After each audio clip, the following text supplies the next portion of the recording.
Allora riprende la terza parte, riprendiamo con il gruppo di genitori insieme, un gruppo, un'associazione di genitori insieme che si occupa di gruppi di automutuo aiuto per genitori con figli che hanno delle problematiche importanti di dipendenza. Abbiamo parlato un po' con Adolfo che appunto diceva che lui è migliorato stando all'interno di questi gruppi. E poi Nadia voleva Credo dire, di essere migliore. credo, cioè tua moglie ancora non ha detto che Diciamo è che d'accordo. nel corso del tempo avviene proprio una situazione empatica, no, tra le persone, un pochettino come tra gli amici, anche se poi lì ci troviamo una volta a settimana e quindi poi ognuno ha le sue diversità, però si crea proprio un'empatia tra i genitori, cosa che magari non avviene troppo diciamo, le strutture, no? Perché appunto si diceva che un facilitatore genitore comunque mette anche la sua esperienza e quindi anche la sua empatia Ah, tu volevi appunto nel evidenziare la gruppo. differenza tra un Sì, facilitatore che è in questo esperto, senso sì. diciamo, e un facilitatore invece che è un E professionista. il cambiamento avviene come avviene nella crescita personale, cioè nella vita. Ognuno di noi ha delle esperienze che lo fa crescere, sicuramente portate all'interno di un gruppo dove le sue esperienze le può anche discutere e quindi trovarsi anche di fronte a qualcuno che magari la pensa diversamente o ha un altro atteggiamento verso quel problema o un altro problema, verso i familiari, verso il lavoro, perché poi comunque in questi gruppi noi parliamo di tutta la nostra vita, cioè non c'è soltanto il figlio, sicuramente è la prima scintilla, però poi insieme a questo figlio noi viviamo tutta la nostra vita, quindi il rapporto con il lavoro, il rapporto con i nostri parenti, i nostri amici, la scuola, l'istituto, tutto, diciamo c'è tutto, perché proprio il figlio secondo me poi rappresenta un po' il tutto per il genitore, quindi lo coinvolge in tutte le sue forme.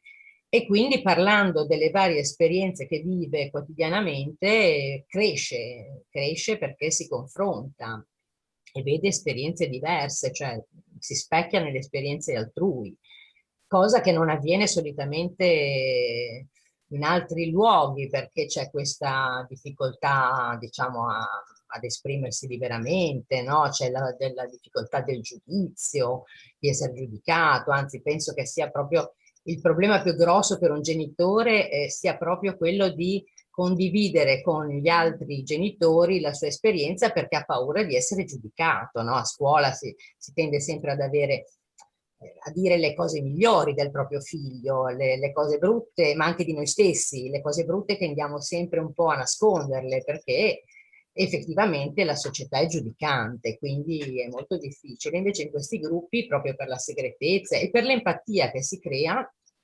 devo dire che questo non avviene, quindi sei molto più libero anche di dire una stupidata e poi essere magari un pochettino portato a riflettere, ecco. Va bene, grazie. Quindi mi sembra la libertà di essere se stessi, insomma, in fondo, Esatto, no? Che è quello che esatto, forse è una molto, libertà molto che noi sì. abbiamo con gli amici, ma non abbiamo con le persone in generale, insomma, siamo più A volte anche con gli amici schermati. non ce l'abbiamo, A Qualche volte non volta ce nemmeno l'abbiamo con gli neanche con amici. gli amici. Va bene, senti, una cosa che mi interessava, no? Il genitore di un ragazzo, di una ragazza con problemi di dipendenza, si chiede per prima cosa come mai, che cosa ha fatto e che cosa ha sbagliato. Credo che questa domanda ce la poniamo tutti, insomma, tutti i genitori di figli che hanno più o meno una serie di problemi e che hanno delle difficoltà e ci si sente in colpa. Ecco, volevo sapere qual è la vostra esperienza, come avete vissuto quel senso di colpa e che risposte avete trovato al senso di colpa. Dunque, Ecco, risponde Maria. sicuramente, Maria. sicuramente quando si entra nel gruppo siamo schiacciati dai sensi di colpa. Ci sentiamo genitori incapaci, non abbiamo capito niente, non a cominciare dai nostri figli. Abbiamo sbagliato anche avere dei figli qualche volta, forse era meglio. Poi, come hanno già detto anche gli miei colleghi di trasmissione, diciamo, col tempo si capisce che non è colpa nostra. Noi abbiamo fatto tutto quello che era nelle nostre capacità di fare, abbiamo fatto il meglio che noi pensavamo per i nostri figli. Questo come si ottiene? Frequentando il gruppo e, come dicevo prima, con la riservatezza, ma soprattutto con l'ascolto. Una cosa che io dico, ribadisco, mi piace ribadire spesso quando faccio le presentazioni, quando parlo con qualcuno, è che chiunque abbia il possesso del senso dell'udito può sentire, ma ascoltare è un'altra cosa, e soprattutto essere ascoltati è un'altra cosa. È un qualcosa che in qualche modo ci libera di qualche strato giusto di sensi di colpa, o ci dà delle risposte o ci fa fare delle domande mirate. Quindi la nostra esperienza con i sensi di colpa, siamo molto esperti di sensi di colpa, però col passare del tempo, con la frequentazione, diventiamo anche esperti a scrollarceli di dosso. E se i nostri figli hanno deciso di prendere una strada che non era quella che noi pensavamo e che comunque non è giusta per loro, non è colpa nostra, è una decisione che hanno preso loro. Possiamo noi, scrollandoci questi sensi di colpa che ci bloccano in qualche modo dall'aiutarli, ecco, possiamo aiutarli cambiando noi, facendo delle modifiche magari ai nostri atteggiamenti, come è stato detto anche dagli altri, imparando ad ascoltare anche loro, a dialogare e ad avere un atteggiamento diverso, unendoci in qualche modo al nostro partner, anche se si è genitori separati. Ora non è il mio caso, però ci sono genitori separati che comunque arrivano a capire che comunque sono genitori, non sono più marito, non sono più moglie, però sono sempre genitori, e quando i genitori cominciano a aiutarsi loro, in automatico viene aiutato anche il figlio. Questo avviene con un po' di senso di colpa in meno. Grazie. Va bene.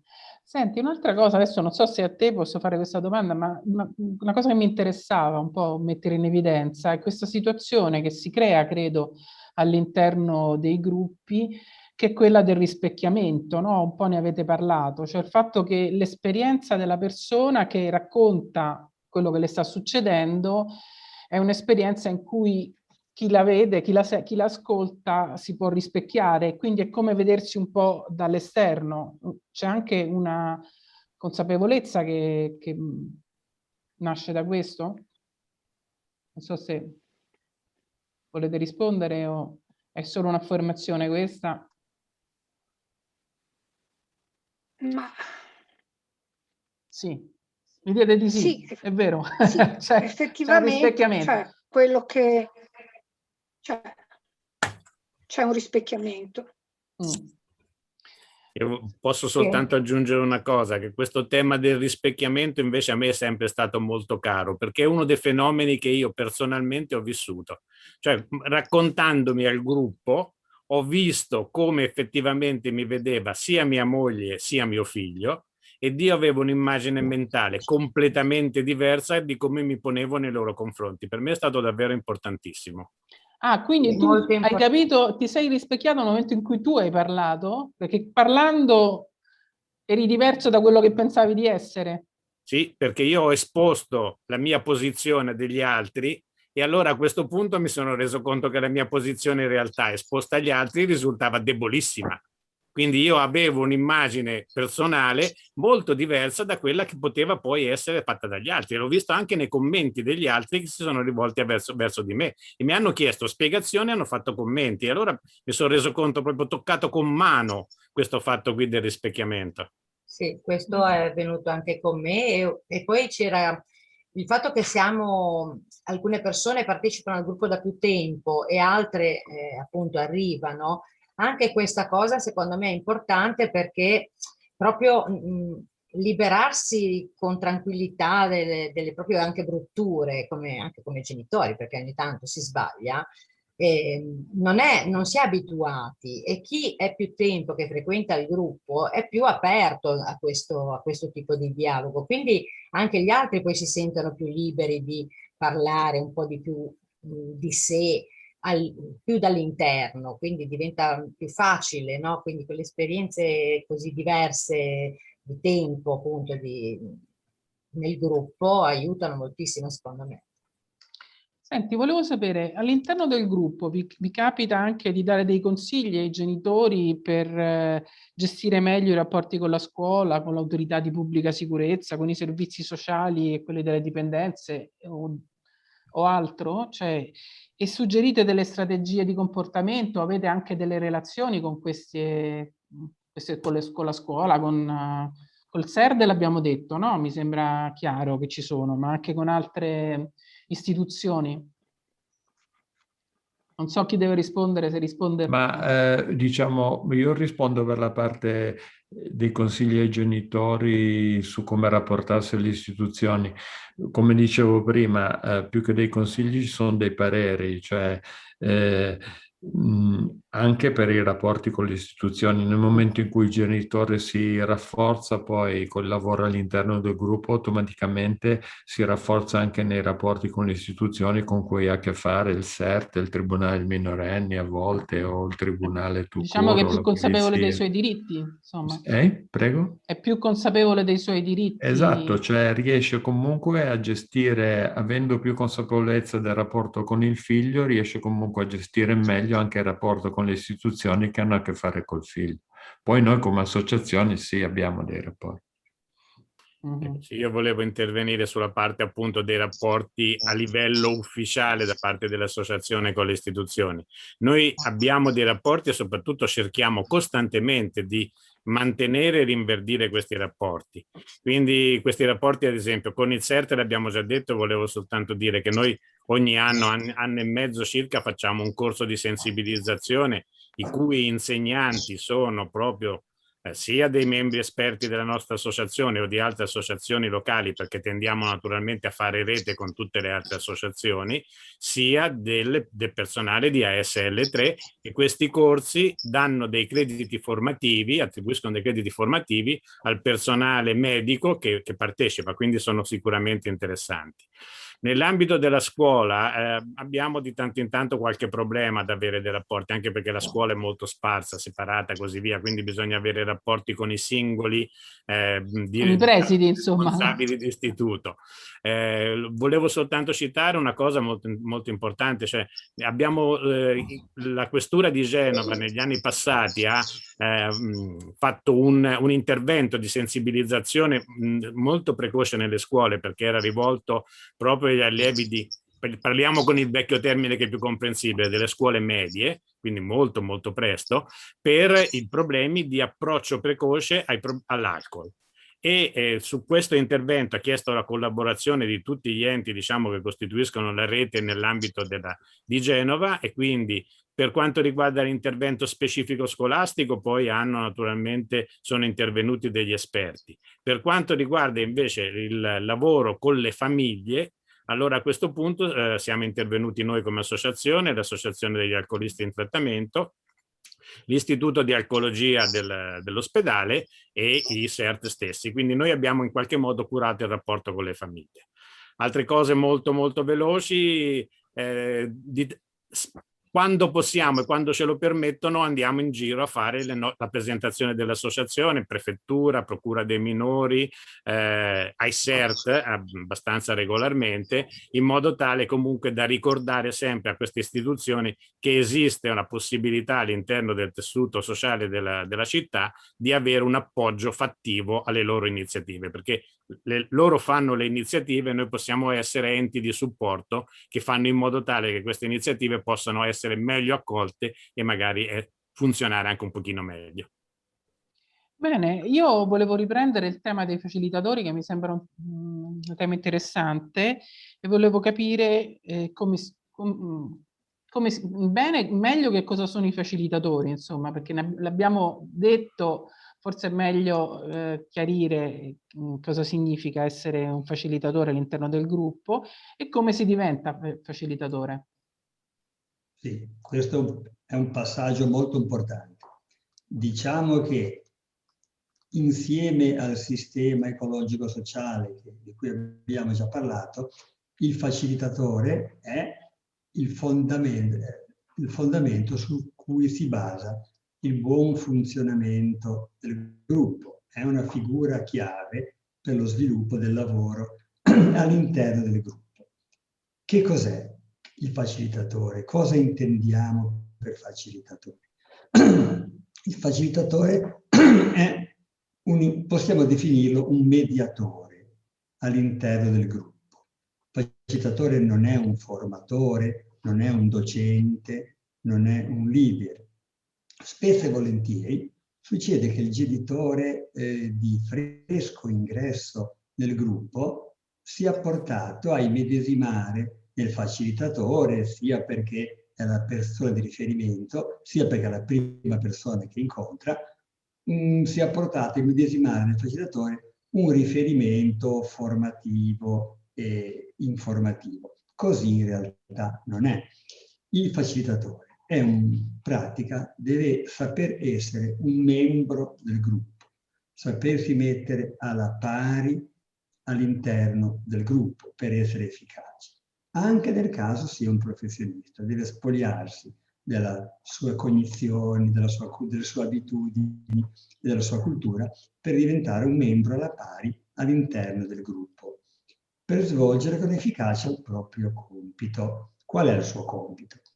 Favorire la comunicazione all'interno del gruppo, lo scambio di idee in modo armonioso, facilitare i partecipanti del gruppo a discorrere, ma in modo riflessivo e senza polemica, sulle proprie esperienze di vita, favorire la condivisione delle informazioni che si raccolgono, che ognuno mette sul piatto, sul tappeto, le diverse strategie, le diverse fatiche, i diversi successi e i diversi insuccessi anche che caratterizzano la storia delle persone che si narrano, che si presentano all'interno del gruppo.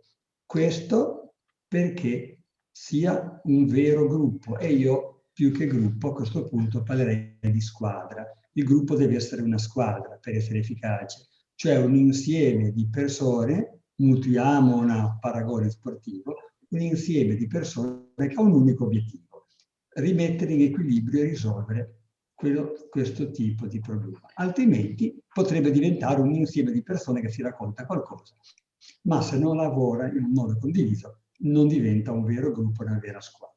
Quindi deve innescarsi un processo di mutualità, e per fare questo il facilitatore deve fare in modo che tutti abbiano il tempo e il modo giusto per potersi esprimere, uno alla volta, senza fuorviare dal dibattito, sospendendo il giudizio e parlando della propria storia, non quelle di altri, e smorzando anche eventuali conflitti che potrebbero nascere. Non ricordiamo che il genitore, specialmente all'ingresso del gruppo, quando non è ancora rodato e smussato delle sue difficoltà, porta con sé un enorme carico di sofferenza, di angoscia. E di rabbia.